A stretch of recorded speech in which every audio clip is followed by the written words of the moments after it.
The strange handbook we get as 911 operators. Written by the dangerous. I remember thinking it was all a joke.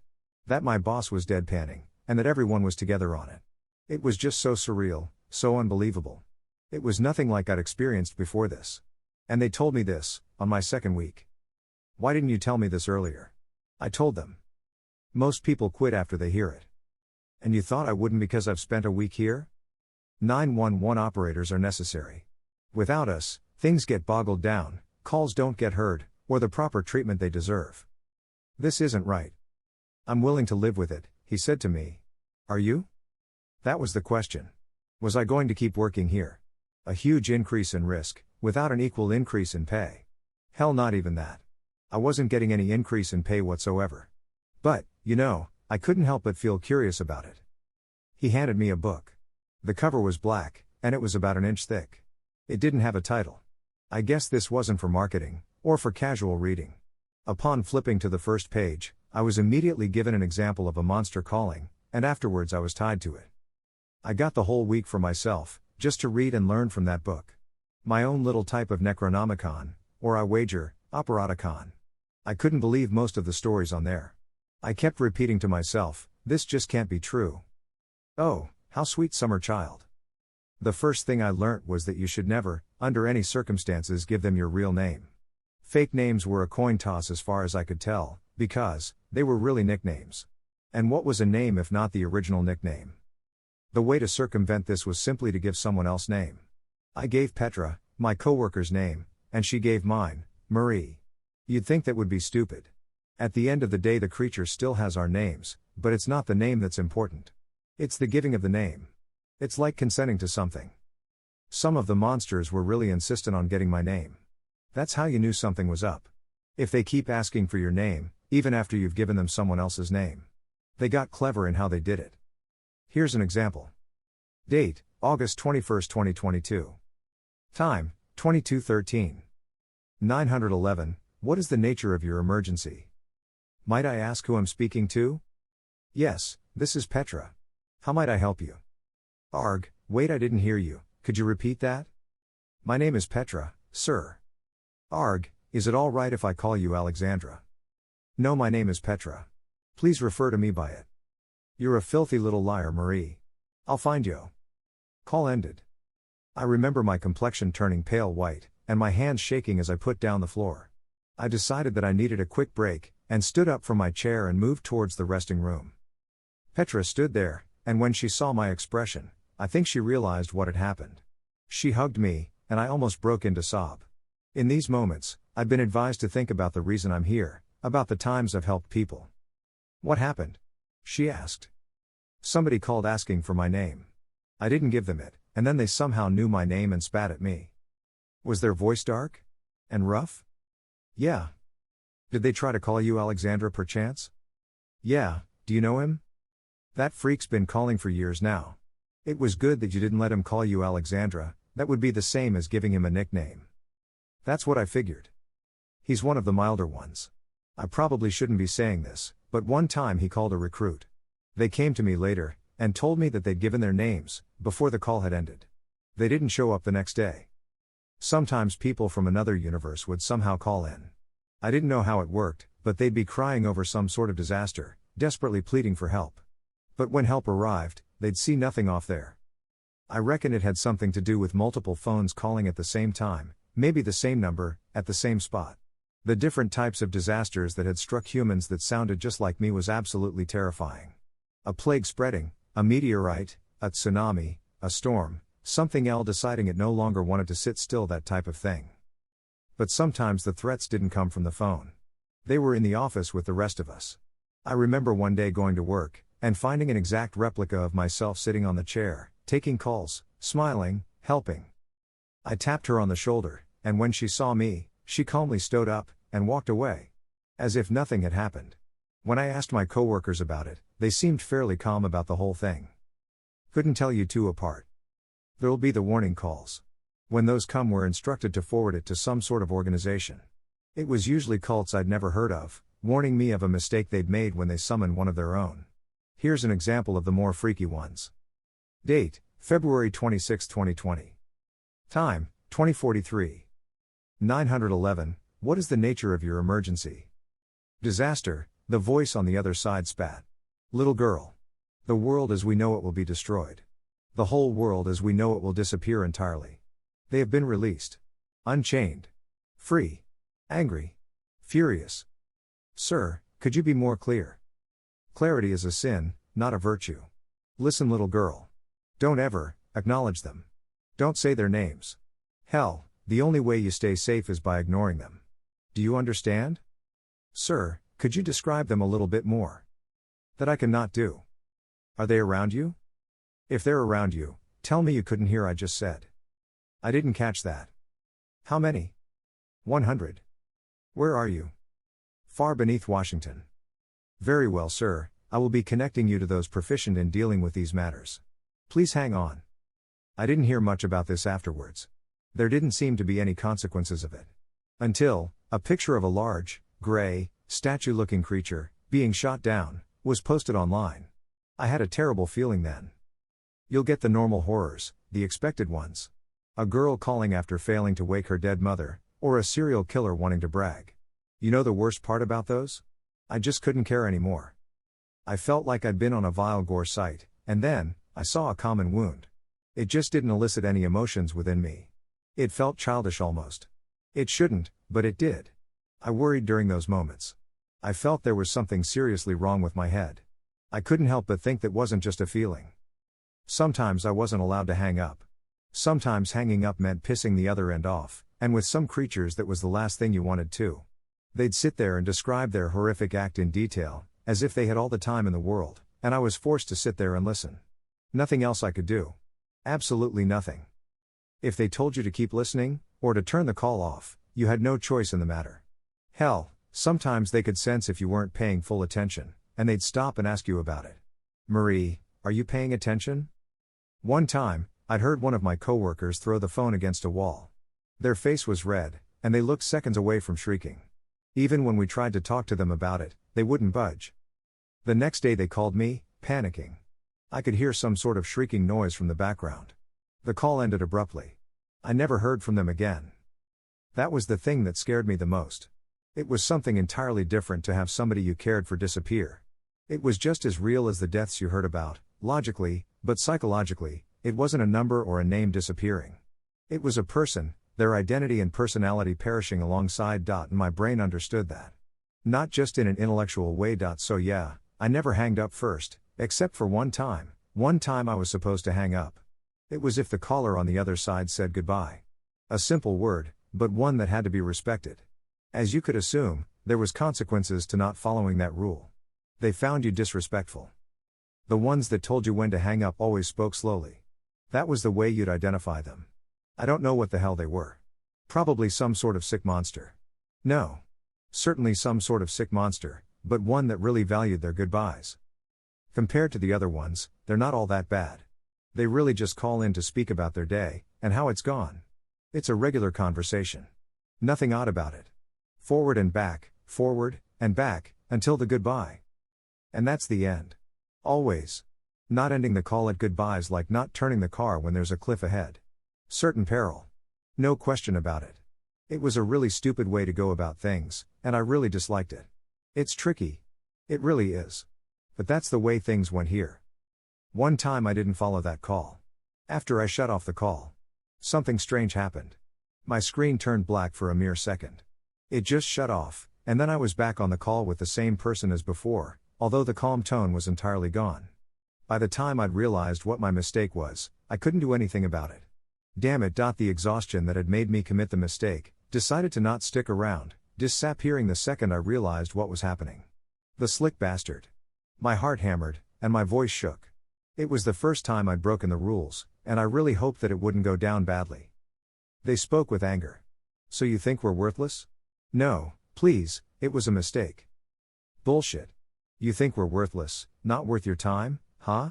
I'll show you what happens when you disrespect me in such a way. And then the call ended, leaving me pondering what the hell it was they would do me. Was it going to be murder, and if so, how? Would they decapitate my head, or stab me and let me slowly bleed to death, or would they poison me and turn my body blue, Or would they tie weights to my ankles and toss me into the ocean for the sharks to eat? Maybe it would be worse. Maybe they'd abduct me, and torture me for hours on end. I'd heard calls of torture victims. Their voice had a certain quality to it. It sounded entirely broken. There was no conviction or spirit in there any longer. I had no doubts that would happen to me. People had a wrong conception that they'd be able to survive torture. No.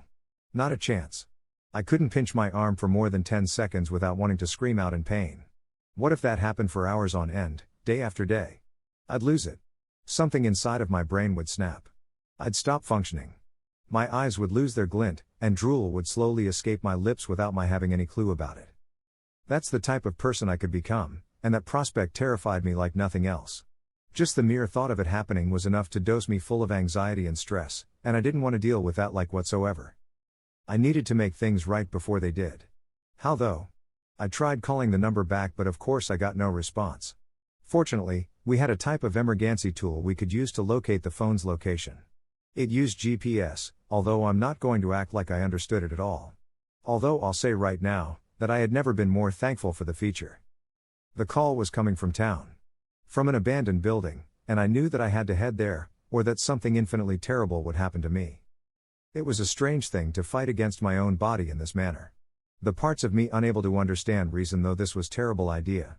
Heading straight into the forest, was absolutely terrible. And also terrifying. My feet were heavy, and refused to lift from their spot. I had to strain with each single step towards the spot. My body shivered and shook. My heart deafened me.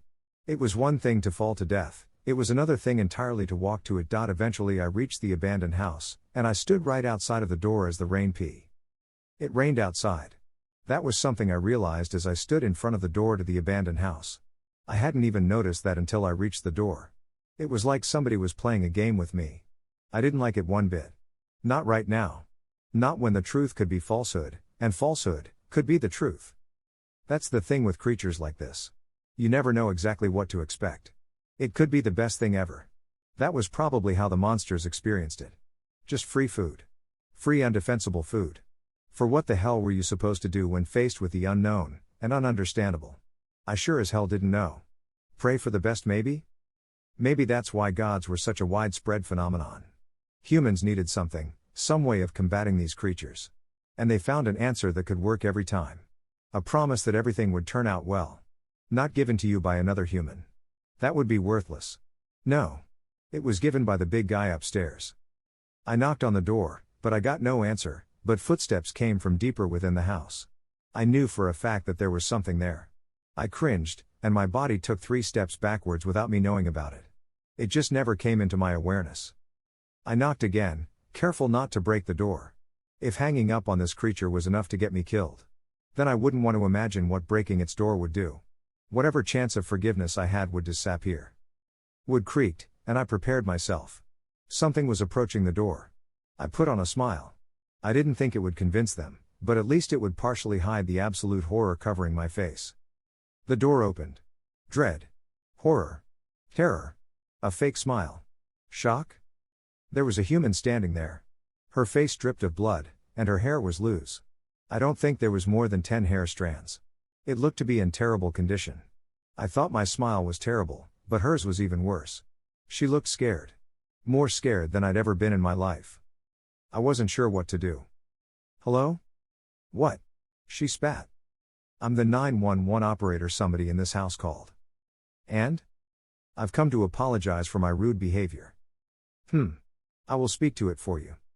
My head jerked right when I heard the shutters on the window to my right rustle. Had it been watching me? My body unwillingly shook with disgust. The girl saw my response and frowned. Fuck. She was about to shut the door when I gripped it, and held it open. I couldn't let things end like this. It wasn't hard to open it up, matter of fact, she was remarkably weak. When I looked at her arm, I noticed only bones. You don't deserve this, I whispered with a shaky voice. Let's hope its hearing isn't great. She didn't say anything. Damn, why aren't you saying anything? What are you thinking? I kept talking. You know that thing's a monster. I can get you out of here. Really? She whispered back, her eyes turning glossy. Yes, I said, happy that I'd gotten though. All right, wait here, I'll go and talk with it. The door closed, and I heard her walking away into the room to the right. They spoke in whispers. Her tone was entirely different from the way she'd spoken with me. Instead of spitting, or cursing, she was calm and pleasant, as if she was talking to a temperamental child. She walked back to the door and opened it. "It wants to see you." I swallowed dry saliva and stepped inside. She clutched my arm and pulled me close. "Don't break eye contact." The creature wasn't what I'd expected. It certainly wasn't threatening. It was barely half a meter tall, had one eye, was bald, and walked quickly on two legs. It looked at me with an eye of scrutiny. I didn't know if I should laugh or jerk back in disgust. Was this the thing I was so terrified about? "Chloe," it said, "go make us tea." "Very well, master." When she had left, he came closer to me. I made sure to keep eye contact, and no matter how much I wanted to scoot away from the filthy little rat, I stayed still. I didn't want to piss it off just in case. "You know I heard you," it said. "You called me a monster." No, Moose's hands were on my neck, clenching. I couldn't breathe. There was a lot of force in his wrists, much more than I had assumed. I hadn't seen him move. Not a blur. Not out of him being too fast. No. Our positions were different. He wasn't standing in front of me. He was standing on the couch beside me, and his hand extended to my neck, clenching. It had all been instantaneous, like all the moments in between had been removed.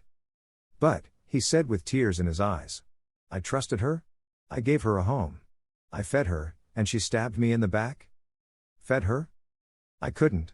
At that moment my fear seemed to shift somehow. Instead of running away, I wanted to fight somehow.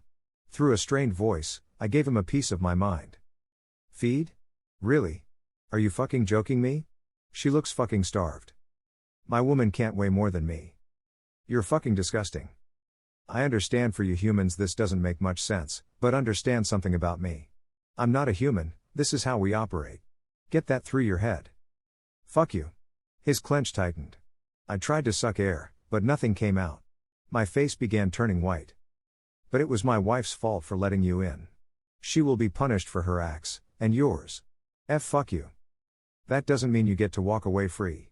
What should I do to you, little bird?" "FFF. I know. You're complaining about her not eating enough. We can fix that. Chloe, come here." Between sobs she answered.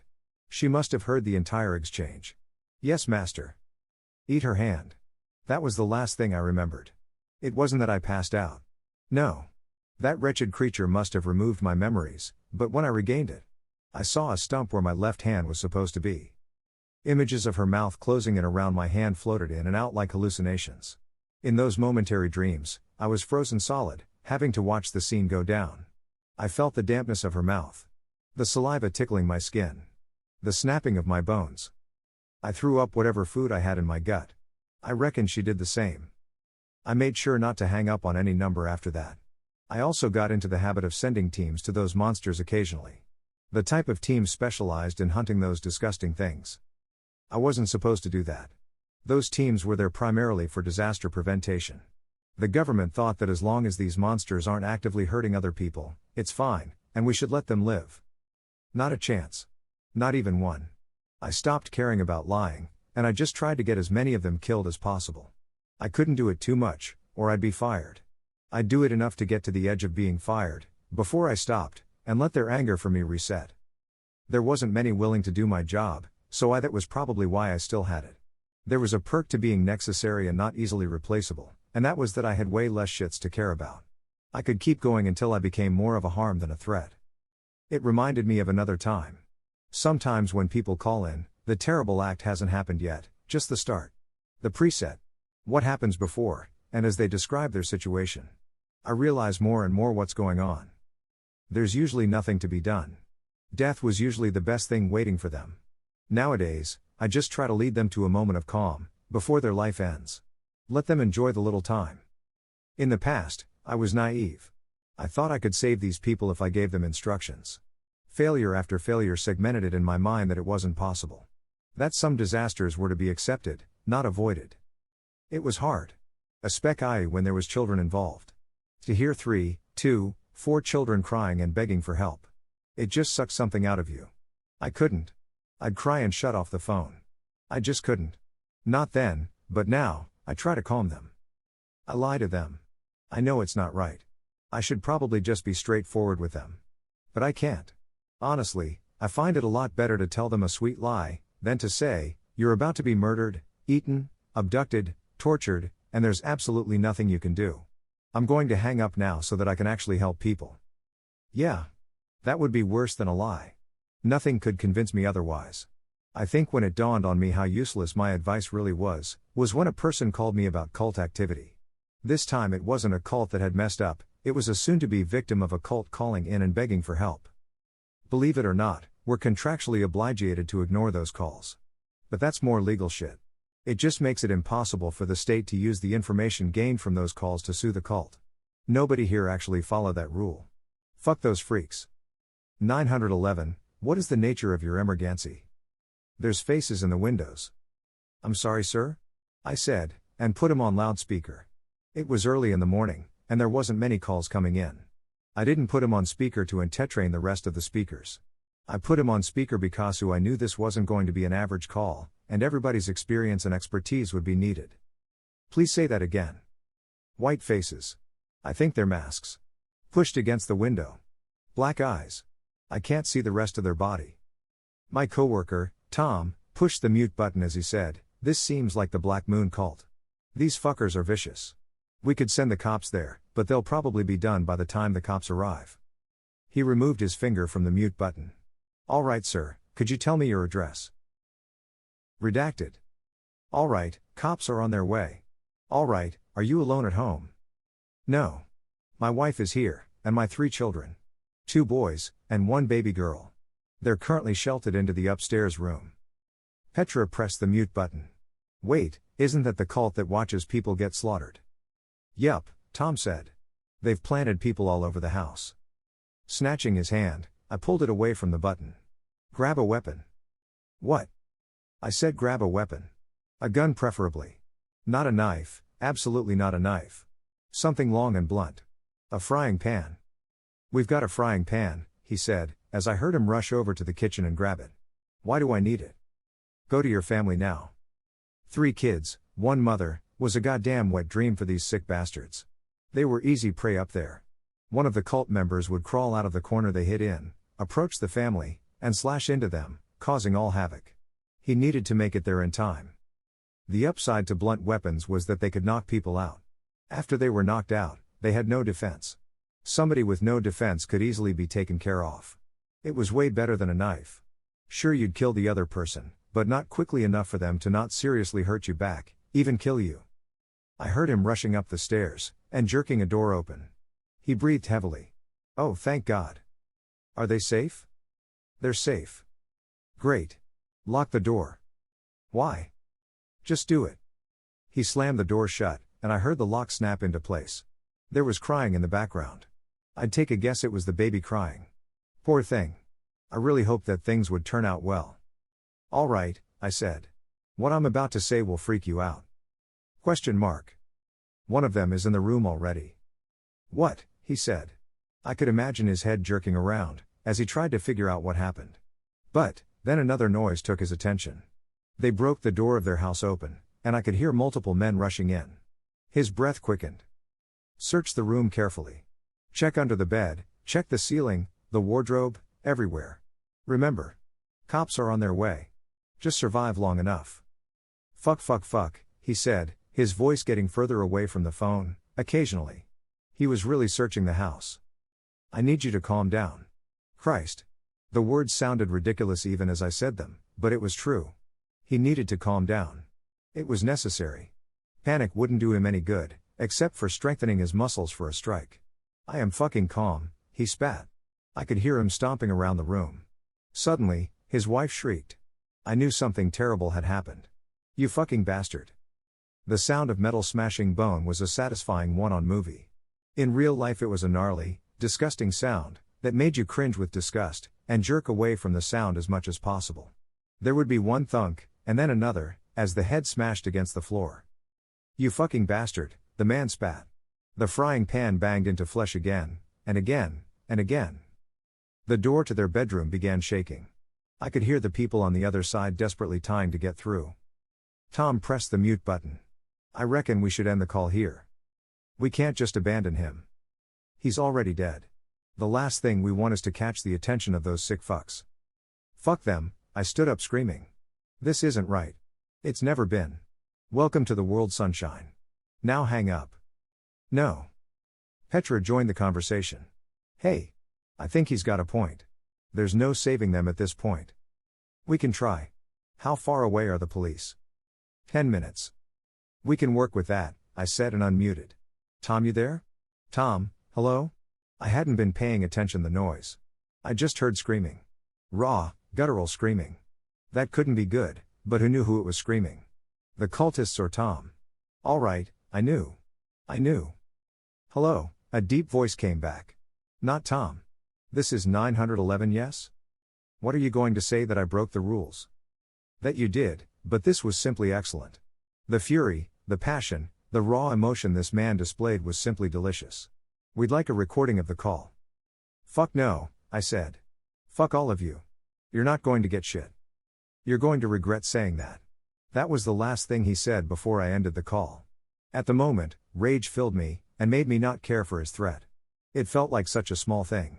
Entirely meaningless in front of my rage. This piece of shit was going to get it. I walked around the office fantasizing of all the ways I would get this fuck. I would send every goddamn agency made for this at them, and I'd make sure their entire cult collapsed. Oh, how I'd fucking destroy them. Then my rage disappeared, and I couldn't believe what I'd done. I'd rejected the wishes of a cult. A cult so established they were included in the Black Book. Oh Christ. I was dead. They'd play their sick little game on me. Ah fuck. They'd probably already found where I lived, and went there. I can't go home, I muttered to myself. Home meant death. Something that was a mere game to those freaks. No. I'd have to stay in the car until this whole thing quieted down, and they relaxed. That was the plan. That was what I ended up doing. I sat in my car, with the engine on, stopped at a road. I was in a spot where I could see my surroundings clearly. Nobody would be sneaking up on me, that was for sure. My panic wouldn't let me sleep for the whole night. I sat in the chair, my pupils jerking in all directions, expecting the cultist to pop up at any moment. Despite my brave front earlier, I really didn't want to die. I fell asleep at dawn. I must have slept through the entire day of work. I'm sure they wouldn't mind with the current scenarios. Hell, being hunted by a cult was probably one of the best excuses there was in the business. But, I realized, that I hadn't woken up to the sun. The buzzing of my phone must have done it. I looked and saw that I had a missed call from an unknown call. It had just happened. The phone started ringing again. Almost instinctively I picked it up. That's what being a 911 operator will do. What's the nature of your M? Hey Marie. It was the same dark voice from before. I shuddered. It just made the thing more real. Before this call I'd believed of a slim possibility of them just letting it go. Nope. Not a chance. That was clearly not happening. They were not going to let me off the hook. So, you haven't been coming home, have you? He could hear my loud breaths, but I didn't want him to. I didn't want him to know that I was scared at all, or that this was impacting me. But there was no hiding it. I was having a tough time holding a mental breakdown away. The breathing was a necessary sacrifice. You guys are sick, I spat. All of you. Marie. At least we're not camping out in a car. A thick arm cloaked in black wrapped around my neck and squeezed. I saw one of the cult members sitting in the back. I couldn't get any breath. I had already had a tough time getting breath, but this made it even more difficult. I saw him in the car front mirror. He wore a white mask, with black holes as eyes, like Scream, except the eyes didn't look like fabric. They looked like the void, and I could see them spinning, circulating slightly. The hand stopped squeezing as hard, letting me take nervous breaths, but it remained there, around my neck, and there was absolutely nothing I could do. This was it. This was my death. I knew it. So Marie, they said. We recognize the value of 911 operators and would not like to hurt the community, if you give us a recording of the tape. Sure, fucking fine. I knew you'd come along. The cultist must have entered the car when I was sleeping. I wasn't sure how they got past the locks without me noticing. Probably some fucking witchcraft involved in that. Although, even though he'd almost taken my life, it was comedic seeing him simply open the car door and stepping out. He didn't follow the road back. He didn't follow it forward. The man marched off into the woods with a confident walk, as if he knew exactly where to go. He really convinced me that he had somewhere to go, but I doubted it. This was the middle of the woods, and there was no way they had so much control. Hanging up the phone, I drove back to my office, got a tape and sent it over to them. It wasn't something I was proud over. Honestly, in my dreams I stayed resistant and told them to fuck off, but it was different in real life. I wanted to live my life. I guessed when my life was being threatened, just a few seconds away from death, clear death, not some sort of sudden heart attack, things became really clear to me. I wanted to live. So I gave them the tape. Again, I'm not proud of it. I personally removed it from our data storage so that I'd never have to relive that terrible moment, but they have it, and they probably love it. Quite frankly, the more I work this job, the more I understand why nobody around me seems to care one bit about anything happening. Day in, and day out, terrible things happening, monsters, cultists, disasters. It's all terrifying. It all left me feeling wrong. But, I'm just a person. At the end of the day I'm doing this job to pay my wage, just as I thought at the start. There's just extra complications, extra rules, and when you get good at following them, and when you know the book inside out, it adds a lot of flavor to the job. I say that, but honestly, I would never ever risk my life again in the way I did. I've done it too many times. It's never paid off. I've never changed anything. Actually, I've made it significantly worse sometimes. What was that phrasing? The road to hell is paved with good intentions. Screw the intentions. Emotions know better. The fright, horror, terror, and dread were clearly there for a reason after all. They told me to stay away. I'd ignored them once, but now, I listen to them. They're on my side and I know that very well. They're working to keep me safe from all of the shit out there. Maybe I'm a coward, but at least I'm alive, and that's way better than a dead man. A fool if you ask me. But that philosophical nonsense was just nonsense. I'm just a frightened girl. I don't know what to do, and honestly, that's pissed me off. But hey, I don't know what to do.